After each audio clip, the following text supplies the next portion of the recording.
राम राम राम राम राम राम राम राम राम नारायण नारायण। इसी प्रकार ब्राह्मण क्षत्रिय आदि वर्णों का जो स्वभाव है उसमें कर्म करने की मुख्यता रहती है। इसलिए भगवान ने कहा है कि जिस कर्म को तू मोहवश नहीं करना चाहता उसको भी अपने स्वाभाविक कर्म से बंधा हुआ परवश होकर करेगा ही। स्वभाव जेन कौन्तेय निबद्ध स्वेन कर्मणा, 18वें अध्याय का 60वां श्लोक। अब इसमें विचार करने की एक बात है कि एक और तो स्वभाव की महान प्रबलता है कि उसको कोई छोड़ नहीं सकता, और दूसरी ओर मनुष्य जन्म के उद्योग की महान प्रबलता है कि मनुष्य सब कुछ करने में स्वतंत्र है। अतः इन दोनों में किसकी विजय होगी और किसकी पराजय होगी? उत्तर, इसमें विजय पराजय की बात नहीं है। अपनी अपनी जगह दोनों ही सिद्धांत प्रबल हैं, परंतु यहां स्वभाव न छोड़ने की जो बात है वह जाति विशेष के स्वभाव की बात है। तात्पर्य है कि जीव जिस वर्ण में जन्मा है, जैसा रजवीर्य था उसके अनुसार बना हुआ जो स्वभाव है उसको कोई बदल नहीं सकता। अतः वह स्वभाव दोषी नहीं है, निर्दोष है। जैसे ब्राह्मण क्षत्रिय आदि वर्णों का जो स्वभाव है वो स्वभाव नहीं बदला जा सकता और उसको बदलने की आवश्यकता भी नहीं है, तथा उसको बदलने के लिए शास्त्र भी नहीं कहता। परंतु स्वभाव में जो अशुद्ध अंश है, राग द्वेष है, उसको मिटाने की सामर्थ्य भगवान ने मनुष्य को दी है।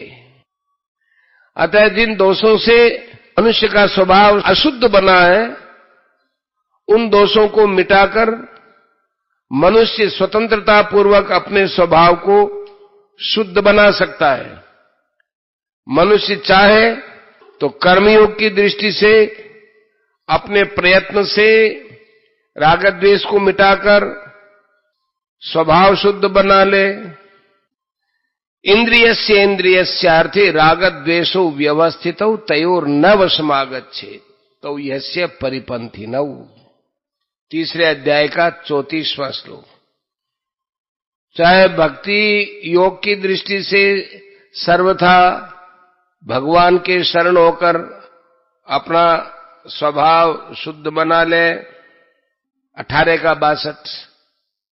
इस प्रकार स्वभाव की प्रबलता भी सिद्ध हो गई और मनुष्य की स्वतंत्रता भी सिद्ध हो गई। तात्पर्य यह हुआ कि शुद्ध स्वभाव को रखने में प्रकृति की प्रबलता है और अशुद्ध स्वभाव को मिटाने में मनुष्य की स्वतंत्रता है।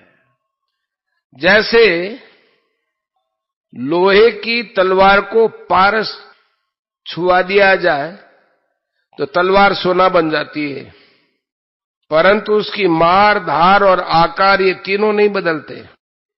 इस प्रकार सोना बनाने में पारस की प्रधानता रही और मार धार आकार में तलवार की प्रधानता रही।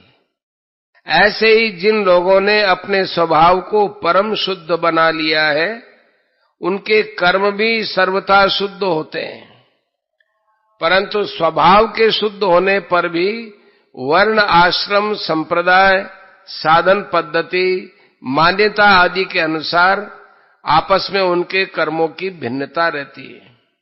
जैसे किसी ब्राह्मण को तत्वबोध हो जाने पर भी वह खान पान आदि में पवित्रता रखेगा और अपने हाथ से बनाया हुआ भोजन ही ग्रहण करेगा, क्योंकि उसके स्वभाव में पवित्रता है। परंतु किसी हरिजन आदि साधारण वर्ण वाले को तत्वबोध हो जाए तो वह खान पान आदि में पवित्रता नहीं रखेगा और दूसरों की झूठन भी खा लेगा, क्योंकि उसका स्वभाव ही ऐसा पड़ा हुआ है। पर ऐसा स्वभाव उसके लिए दोषी नहीं होगा। जीव का असत के साथ संबंध जोड़ने का स्वभाव अनादिकाल से बना हुआ है, जिसके कारण वह जन्म मरण के चक्र में पड़ा हुआ है और बार बार ऊंच नीच योनियों में आता जाता है। इस स्वभाव को मनुष्य शुद्ध कर सकता है, अर्थात उसमें जो कामना, ममता और तादात्म्य है उनको मिटा सकता है। कामना, ममता और तादात्म्य के मिटने के बाद जो स्वभाव रहता है वह स्वभाव दोषी नहीं रहता। इसलिए उस स्वभाव को मिटाना नहीं है और मिटाने की आवश्यकता भी नहीं है। जब मनुष्य अहंकार का आश्रय छोड़कर सर्वथा भगवान के शरण हो जाता है तब उसका स्वभाव शुद्ध हो जाता है। जैसे लोहा पारस के स्पर्श से शुद्ध सोना बन जाता है। स्वभाव शुद्ध होने से फिर वह स्वभावज कर्म करते हुए भी दोषी और पापी नहीं होता। स्वभावजेन कौन्तेय निबद्धस्वेन कर्मणा स्वभावनियतं कर्म कुर्वन्नाप्नोति किल्बिषम् 18 का 47। सर्वथा भगवान के शरण होने के बाद भक्त का प्रकृति के साथ कोई संबंध नहीं रहता। फिर भक्त के जीवन में भगवान का स्वभाव काम करता है। भगवान समस्त प्राणियों के सुहृद हैं। सुहृदम सर्वभूतानाम 5 का 29। तो भक्त भी समस्त प्राणियों का सुहृद हो जाता है। सुहृदय सर्वदेही नाम श्रीमद् भागवत 3 स्कंद के 25वें अध्याय का 21वां श्लोक। इसी तरह कर्मयोग की दृष्टि से जब मनुष्य राग द्वेष को मिटा देता है तब उसके स्वभाव की शुद्धि हो जाती है, जिससे अपने स्वार्थ का भाव मिटकर केवल दुनिया के हित का भाव स्वतः हो जाता है। जैसे भगवान का स्वभाव प्राणी मात्र का हित करने का है, ऐसे ही उसका स्वभाव भी प्राणी मात्र का हित करने का हो जाता है। जब उसकी सब चेष्टाएं प्राणी मात्र के हित में हो जाती हैं तब उसकी भगवान की सर्वभूत सुहृदता शक्ति के साथ एकता हो जाती है। उसके इस स्वभाव में भगवान की सुहृदता शक्ति कार्य करती है। वास्तव में भगवान की वह सर्वभूत सुहृदता शक्ति मनुष्य मात्र के लिए समान रीति से खुली हुई है, परंतु अपने अहंकार और राग द्वेष के कारण उस शक्ति में बाधा लग जाती है। फिर वह शक्ति कार्य नहीं करती। महापुरुषों में अहंकार और राग द्वेष नहीं होते, इसलिए उनमें यह शक्ति कार्य करने लगती है।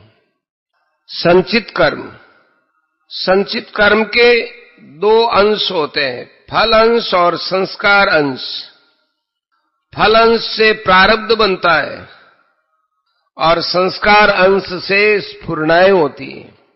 अनेक मनुष्य जन्मों में किए हुए जो कर्म अंतःकरण में संग्रहित रहते हैं वे संचित कर्म कहलाते हैं। उन संचित कर्मों में फल अंश से तो प्रारब्ध बनता है और संस्कार अंश से स्फुरणा होती रहती है। उन स्फुरणाओं में जो वर्तमान में किए गए जो नए क्रियमाण कर्म संचित में भर्ती हुए हैं, प्राय उनकी स्फुरणा होती है। कभी कभी संचित में भर्ती हुए पुराने कर्मों की स्फुरणा भी हो जाती है। जैसे किसी बर्तन में पहले प्याज डाल दें और उसके ऊपर क्रमशः गेहूं, चना, ज्वार, बाजरा डाल दें, तो निकालते समय जो सबसे पीछे डाला था वही बाजरा सबसे पहले निकलेगा, पर बीच में कभी कभी प्याज का भी भभका आएगा। परंतु ये दृष्टांत पूरा नहीं घटता है, क्योंकि प्याज, गेहूं आदि सावयव पदार्थ हैं और संचित कर्म निरवयव है। यह दृष्टांत केवल इतने ही अंश में बताने के लिए है कि नए क्रियमाण कर्मों की स्फुरणा ज्यादा होती है और कभी कभी पुराने कर्मों की भी स्फुरणा हो सकती है। बस इतने अंश में ही लेना चाहिए। इसी तरह जब नींद आती है तो उसमें भी स्फुरणा होती है। नींद में जागृत अवस्था के दब जाने के कारण संचित की वही स्फुरना स्वप्न में दिखने लग जाती है, उसी को स्वप्नावस्था कहते हैं। स्वप्नावस्था में बुद्धि की सावधानी न रहने के कारण क्रम, व्यतिक्रम और अनुक्रम ये नहीं रहते। जैसे शहर तो दिल्ली का दिखता है और बाजार बंबई का, और उस बाजार में दुकानें कलकत्ते की दिखती हैं। कोई जीवित आदमी दिख जाता है अथवा किसी मरे हुए आदमी से मिलना हो जाता है, बातचीत हो जाती है, आदि आदि। जागृत अवस्था में हर एक मनुष्य के मन में अनेक तरह की स्फुरणाएं होती रहती हैं। जब जागृत अवस्था में शरीर, इंद्रियां और मन पर से बुद्धि का अधिकार हट जाता है, तब मनुष्य जैसा मन में आता है वैसे बोलने लगता है। इस तरह उचित अनुचित का विचार करने की शक्ति काम न करने से वह सीधा सरल पागल कहलाता है। परंतु जिसके शरीर, इंद्रियां और मन पर बुद्धि का अधिकार रहता है, वह जो उचित समझता है वही बोलता है और जो अनुचित समझता है वो नहीं बोलता। बुद्धि सावधान रहने से वह सावचेत रहता है, इसलिए वो चतुर पागल है। इस प्रकार मनुष्य जब तक परमात्मा प्राप्ति नहीं कर लेता तब तक वह अपने को स्फुरणाओं से बचा नहीं सकता। परमात्मा प्राप्ति होने पर बुरी स्फुरणाएं सर्वथा मिट जाती हैं। इसलिए जीवन मुक्त महापुरुष के मन में अपवित्र बुरे विचार कभी आते ही नहीं। अगर उसके कहलाने वाले शरीर में प्रारब्धवश, व्याधि आदि किसी कारणवश कभी बेहोशी या उन्माद आदि हो भी जाए, तो उसमें भी वह न तो शास्त्र निषिद्ध बोलता है और न शास्त्र निषिद्ध कुछ करता ही है, क्योंकि अंतःकरण शुद्ध होने से शास्त्र निषिद्ध बोलना या करना उसके स्वभाव में रहता ही नहीं है।